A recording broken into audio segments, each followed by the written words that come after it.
What's up guys, this is Massey. Welcome to another video. In this video I want to show you how to find out the magnitude of a vector. In order to find the magnitude of a vector, assume that here we have u, which has two components, u1 and u2. We can also write it in this way, u equals to u1i plus u2j. It means that the magnitude of this vector in x direction is u1 and in y direction is u2. So we can write it in any of these two forms if you have two components. So if you want to find out the magnitude of vector u, magnitude of vector u, we can say that is equal to square root of u1 squared plus u2 squared.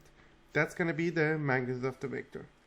But in case you are dealing with three components, u1, u2, u3, it means that u1 is in x direction, u2 in y direction, and u3 in z direction.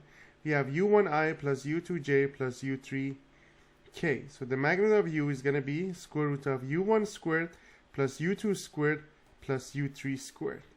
That's going to be the magnitude of u in two components or three components. Let's see some examples. So find out the magnitude of vector u equals to 2 and 4. So we have two components, so we can say the magnitude of vector u will be square root of 2 squared plus 4 squared.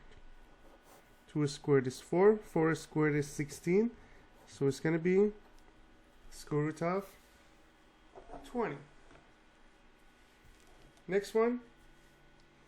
We have 0 and 3. The magnitude of v is going to be 0 squared plus 3 squared. It's going to be 0 plus 9 or 9. So the square root of 9 is going to be 3.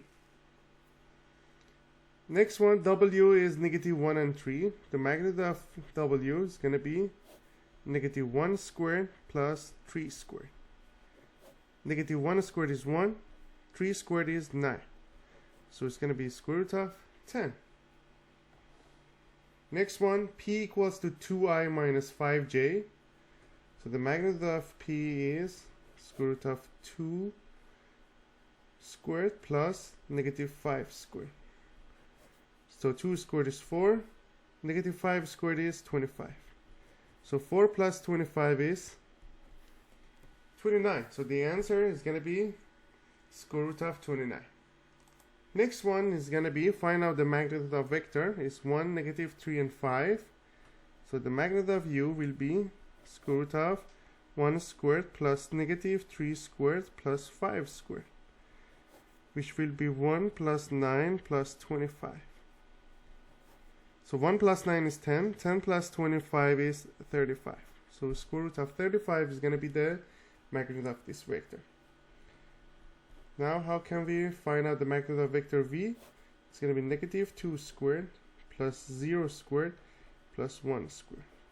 That will be 4 plus 0 plus 1. That makes it as square root of 5.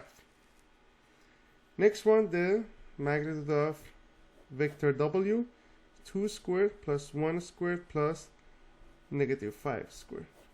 2 squared is 4, 1 squared is 1. Negative 5 squared is 25. So it's going to be 25 plus 1 plus 4. That would be square root of 30. Then the last one, square root of the magnitude of r. We have 2, negative 3, and 1 in here. So it's going to be 2 squared plus negative 3 squared plus 1 squared. That would be 4 plus 9 plus 1. That would be square root of 14.